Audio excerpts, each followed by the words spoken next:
staying active and involved with other people gives you an opportunity to continue your life like you once were, even though I don't look at my sight being a handicap. I don't look at my stroke being a handicap. I look at it as a part of life and a blessing because I'm just grateful to still be here. James Ivey has spent most of his life ministering to others. A native of West Tennessee, his career as a pastor took him to other parts of the world and across the country, where he also enjoyed buying and selling antiques. A turn of events in his later years, including a health incident, brought him back to Middle Tennessee. Join us to learn what keeps James Ivey motivated to help others and himself, and how he continues to minister and mentor those around him. We're glad you joined us to hear these inspiring stories from older adults, people who have so much experience and words of wisdom to share, but are sometimes overlooked in society today. I'm Sally Hussey, the CEO of 50 Forward, a Nashville-based nonprofit. Our mission is to support, champion, and enhance the lives of those 50 and older.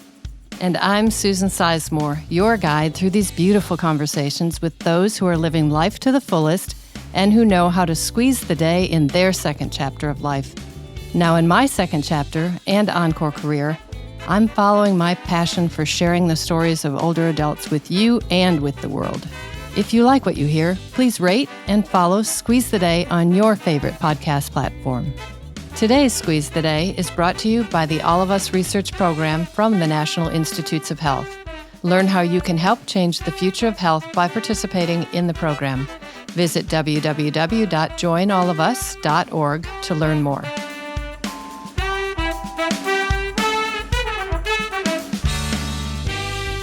James, it's so nice to have you here. I've been told you have a can-do attitude. Where do you think that attitude came from? Well, I've always been taught by my grandfather that it's nothing that you can't do if you put your heart in it and try. Mm-hmm. And so that's part of everything you're bringing to the stage. When someone recommended you as a guest, they said, this guy just does so much for us. But I want to learn a little bit about your roots. Where are you from? Where'd you grow up? In Humboldt, Tennessee. Okay, you from a big family? Yes, it's 5 boys and 5 girls. Wow, that's a big family. How about your kids? Do you have many kids? I have 4 biological kids and 2 sons. So you've got a nice extended family, and you're kind of that legacy continues, right? Right. So I want to talk to you a little bit about being a member of 50 Forward Bordeaux. What is it that makes you enjoy the center so much? The atmosphere, the programs that we have, and friendships that has been developed, and the director and the assistant director. It's a fun place to be, and it's an educational place. There's never a dull moment. I know some of the people over there leading the charge, and they're pretty not only fun, but they're pretty energetic. They seem to have their fingers in a little bit of everything. Yes, ma'am. So I understand that you've presented during Black History Month and also help with a number of the other programs at the centers. Why is volunteering so important to you? It gives me an opportunity to encourage others and to be positive around others in order to help them make decisions on doing some things. Whenever I'm called upon to do whatever, I will always do it. And if they need a volunteer, I'll always volunteer. My background helped me a whole lot. I've been a pastor for 55 years. I preached and teached. Wow. So it's quite easy for when they ask the regular gentleman that teaches our Bible class, he can't come. They always ask me anytime anything major happen, like someone's ill or we lose a member, I always lead them in prayer and pray for them. And I think Mr. Fowler has a great spirit about him, and he always asks me to do things, and I don't mind being asked to do them. I'm just grateful that I'm able to do them. Mm-hmm. You know, you mentioned Mr. Fowler, and 2 things there. One is I almost feel like when I met him, I felt almost, and maybe you feel the same way, that he was called to lead a senior center. Do you feel that? Yes, ma'am. I think he's great. He has a special touch with seniors. He does a good job, and I applaud him for it. Yeah, he's really got a real special spirit. And the other thing is, the name of this podcast is Squeeze the Day. So during COVID, Mr. Fowler, who I call Melvin, came into our staff meeting. It was one of our directors' meetings, and he came in, and it was a Friday, and we were all social distance, and we were in, everybody was trying to decide, about masking, and it was just such a difficult time. And he came in and he said, "Let's squeeze the day." And a couple of us looked at each other and were like, "That is so powerful." And we didn't have a podcast then, but at some point when we were talking about names, we kept kicking around various things and we just kept coming back to Squeeze the Day. So here we are. That's a powerful statement. Yeah. So your life as a pastor has had you in a number of different states in the U.S., right? Well, I was a missionary for 16 years. Oh, I've been wow. all overseas. I've been to Africa, Nigeria, Amsterdam, Holland, the Caribbean islands, and all across the 50 states. I can't imagine what you've seen in all of those, not only states, but in all of those countries. It was interesting. You could only stay so long in my supporters, but I'm just grateful to them, giving me the opportunity to experience life in many other areas than just the area I was raised in. So how many years did you do the missionary work? I was a missionary for 16 years. That's great. That's really, what a calling. Somebody mentioned to me some of your roots took you to southern Michigan? I spent 27 years in Michigan. I preached for several congregations there, but basically I spent 22 years at one location, as in Ben Harbor, Michigan. So I want to talk a little bit about health, if you don't mind. I know a number of years ago you had a stroke. Yes. So will you share a bit about that and how it has impacted your life?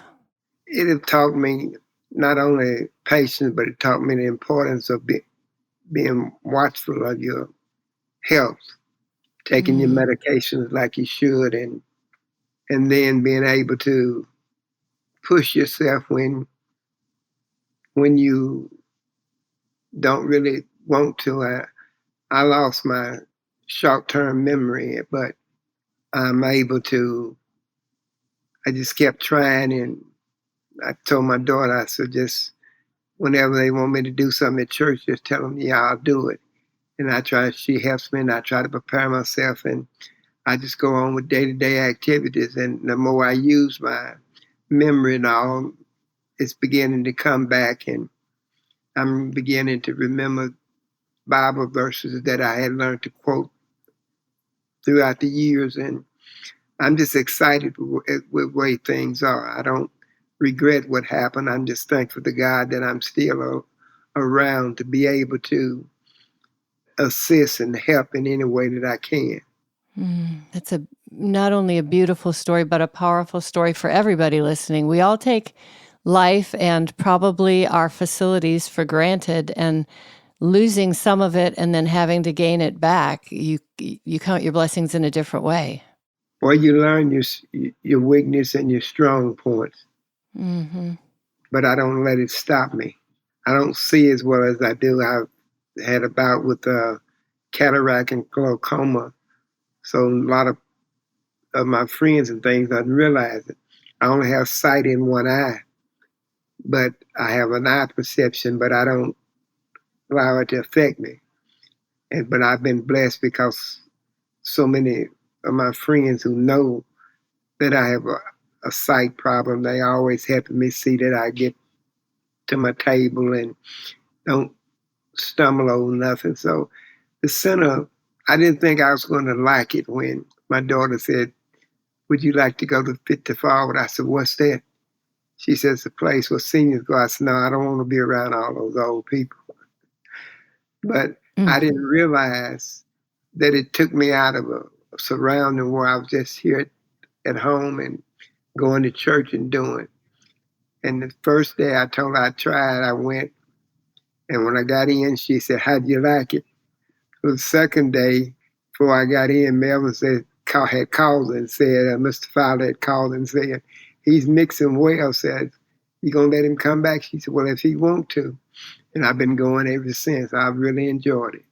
That's so good. I mean, that's really good news. And actually, it kind of gives me goosebumps just to hear. And I can hear other people, even my father has since passed, but he also said that he didn't want to go to a senior center. He didn't want to hang out with people he considered to be old. And he was older, but he didn't consider himself old.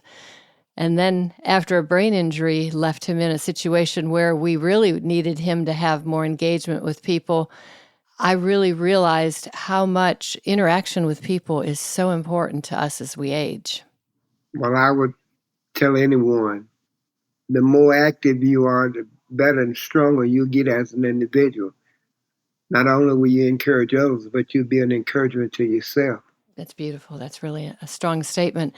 You mentioned a little bit about losing your sight in glaucoma, and I want to talk just a bit about transportation too. I'm betting you can't drive, right? No, my daughter stopped that when I came to live with her. And that might be keeping you alive. The roads here are, and drivers are pretty crazy, but also when you can't see so well and people are no longer permitted to drive because of limited visibility, I know that transportation can just be a challenge overall, and public transportation might not always be what we need. So I want you to just talk a little bit about that and how you work around that.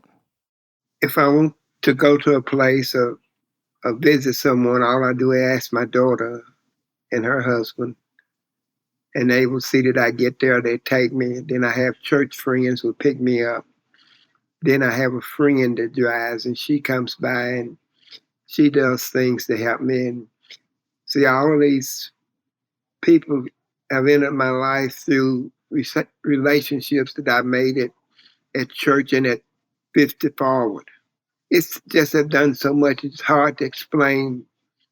But if you'd ask me would I have it any other way, I'd tell you no, because I look forward to getting on that bus 5 days a week and going to the center. That's just fabulous. And I feel like, transportation, and we're not even just at 50 Forward, in general across the country, when older adults have access to senior centers or transportation and activities, do you think it's really important that they participate? I would guess that you do. Yes, I do. I still take vacation. Fact about it, I'm planning to go to Myrtle Beach for a week. Nice. In this summer. So it's just staying active and involved with other people gives you an opportunity to continue your life like you once were, even though I don't look at my sight being a handicap. I don't look at my stroke being a handicap. I look at it as a part of life and a blessing, because I'm just grateful, and I don't want to keep repeating it, but I'm just grateful to still be here. I've passed age that a lot of my friends didn't make it to, so I'm just grateful to still be here, be useful. Yeah, and still live the life you want to live, and as you're able to. That's super. That's just so good. So I'm curious, when I was thinking about transportation and Nashville, since that's where we're based, have you ever used any of the ride share services like Uber or Lyft? I'm familiar with them. We've had different ones to come to the center to do speeches on public transportation and Uber, but so far I've been blessed that I don't have to use it. One thing I can say for my daughter and her husband and my friend, if I need to go somewhere, all I have to do is ask them, and they make time available for us to go do what I need to do. That's excellent to have a circle of people who really support you like that. That's really neat. We have a group that my daughter calls the Sister Circle. They're her group, and they kind of adopted me. Well, who wouldn't adopt you? Everyone should have a sister circle. We talked a little bit about disabilities, and is there something that you wish people understood about disabilities? I wish they would learn to look at us as a normal person with some imperatives that, and not do it in a way that seemed like they pointed out. I'll tell you this little story that really helped me a whole lot. When I was in recovery, I was in a nursing home, and my church friends and a lot of my members and just regular personal friends would come by to see me. And they'd look at me and they'd shake their head and they said, well, I don't believe he's going to make it. But what they didn't realize that just gave me that inner strength to fight harder, to be able to walk and to do things again. And if I could say anything, that would help in a way that people who have had issues like I have, if you never give up and never quit trying, you will always be able to come out on top. I hear the pastor speaking, I hear the patient speaking, and I hear somebody who's very inspirational speaking, and that's a beautiful perspective. And in one respect, I thought you weren't going to say anything like that, because to me, if someone says, "Oh gosh, you're never going to make it," I would worry that some people would say, "Yeah, it's time for me to give up." And you're saying it made you even more determined to do what you needed to do to get more mobility and to get back into life. But I know that I'm a pastor, so I'm speaking, I guess, from a pastor standpoint and not really. If you never lose faith in God, if you just realize that there is a higher power than your own ability and you have faith in that power, it will give you an opportunity to really begin to explore life as it really is, because every day can't be sunshine. There's a little saying used to say, every day sun may shine, but every now and then a cloud will roll and a little rain, it must fall. And that's kind of generally the way life is. You have your good days and you have your bad days. But every day to me is a good day. I've got to learn how, like sometimes my daughter asks me, she said, "Dad, how you feel?" "I feel all right." I said, "I'm not hurt nowhere." And that's the real truth, because I don't look at circumstances being that I'm not normal. Well, and you are doing so well in so many ways. I didn't realize that you had to learn to walk again also. I have some still problems, but each day I handle it, I'm able to climb steps and go down steps, but I have to have a handrail. Well, that's good. Handrails are super important. Let's talk a bit about the loss of independence. Tell us how you deal with the loss of independence and how you've learned to cope with that. I've always been independent, but when you learn your strengths, your strong points and your weakness, I always ask others that I'm around to help me. I don't mind asking for help. And then soon you begin to learn who's willing to help you and don't mind you asking them. And that's what you have to do. No individual is an island. It takes, to survive, it takes people around you. And that's what I do. I don't mind asking. If this story is motivating you to look closer at someone's life and to learn more about how tough times can create larger opportunities, reach out to a neighbor or friend to learn more about them. Squeeze the day by getting involved in your community to deliver food or engage and learn from the wisdom and experience of an older adult. If you'd like to learn more, visit 54.org. That's FIFTY, Let's make a difference together. And now back to our show.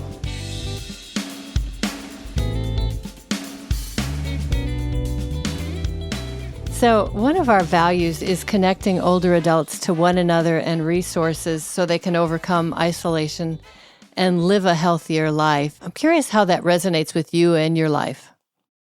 It's hard for me to answer that because I don't feel isolated. I feel I'm just like a normal person. And my gut feeling is because of who you are and your love for people and their love for you and your engagement with others, you are totally connected and totally in tune with being fulfilled because you seek that and people seek you out. Well, it's sort of like some say, well, you never meet a stranger. I'm able to make a conversation with anyone and carry on just like I would if I hadn't had some of the things that have happened in my life. But I think the things that have happened in my life have made me stronger to be where I am at today. Mm-hmm. I've got a speed round of questions where I'm just looking for a quick response to things like, who's your favorite sports team? The Titans. I had a Now, feeling. that's professional, but now my favorite team is a little team from a little place in Alabama called the Tides, the Roll Tide, the Crimson Tide. And that's my real football team. All righty. All righty. Yeah. That Crimson Tide, they've got a very strong and loyal following, and they also are pretty tough to beat. Well, I always say that we got good coaches, but there'll never be another coach as good as Bear Bryant was.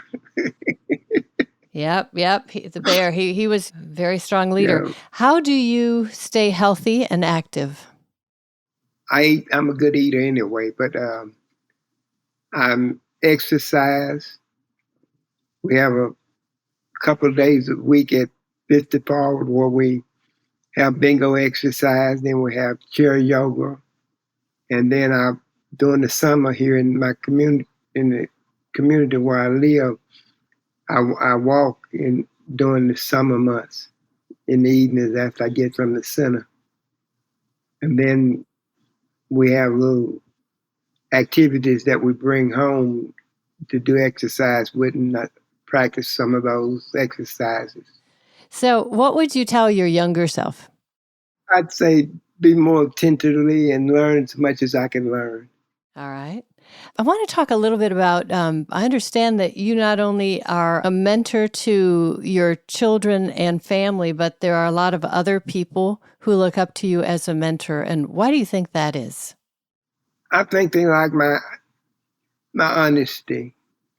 I've learned how to, if it's going to hurt, I've learned how to say it in a way that I show love and you respect me for it.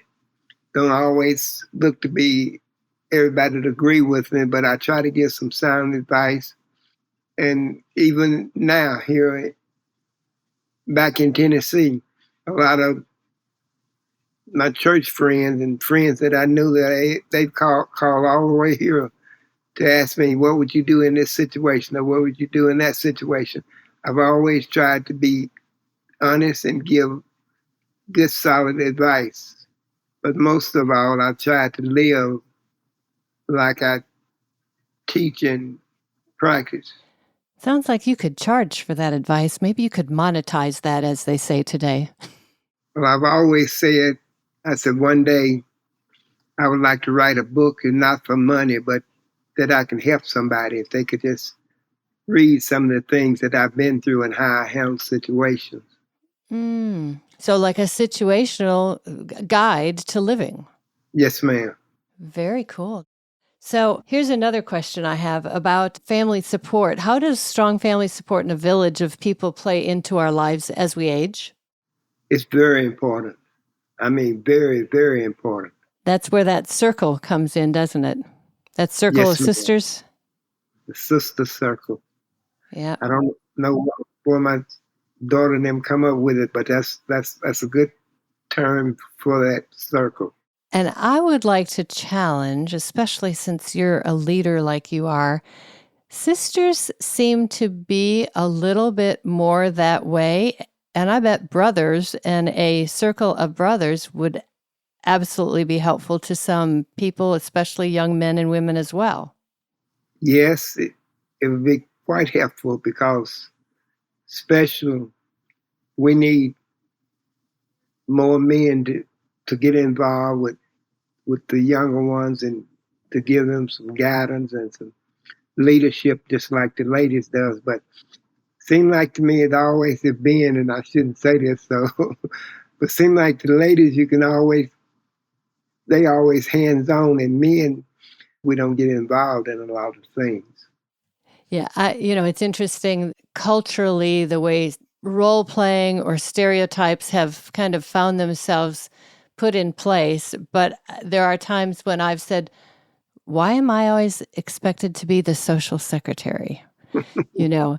Sending the flowers and the thank you notes. And it is interesting because as a society, I do think young men could benefit from doing a little bit more of that. So anyway, maybe you and I can work on that after this conversation. Okay. So your daughter helped also establish a team of doctors when you moved to town that really have worked as kind of a very strong support team for you. And I want to just, why do you think this is such not only a win, but do you think other people should try to use that sort of strategy also for their care? Yes, ma'am. I recommend it very highly. So I've got two closing questions that we ask every guest. One is, what is one piece of advice that your parents or maybe an older adult shared with you that at the time you thought was really silly, but now it rings true in your everyday life? Well, my grandfather was a great influence and had a great impact on my life. And he used to tell me that learn how to provide and make your own living, and then don't buy nothing if you can't pay for it. He didn't believe in credit. But that was the old school. That's difficult today, but still those principles ring true to me, and I hold to those. My grandpa would always say, out of every dollar you make, save a dime, put it back, you'll need it one day.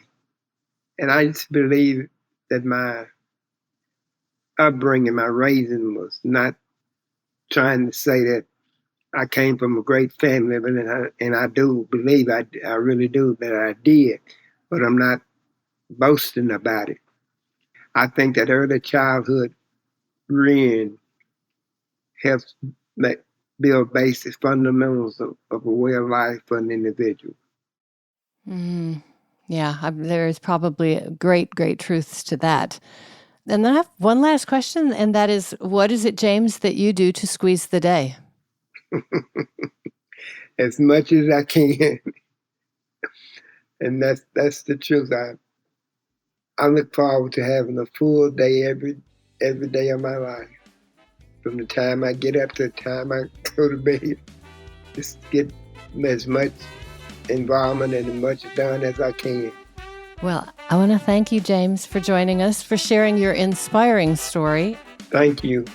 So as I leave you today, I'm sending you all a big squeeze. Until next time.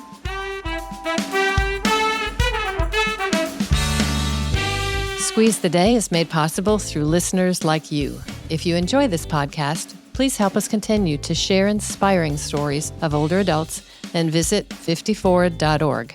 That's FIFTYFORWARD.org to make a contribution. And now I challenge everyone listening to go squeeze the day.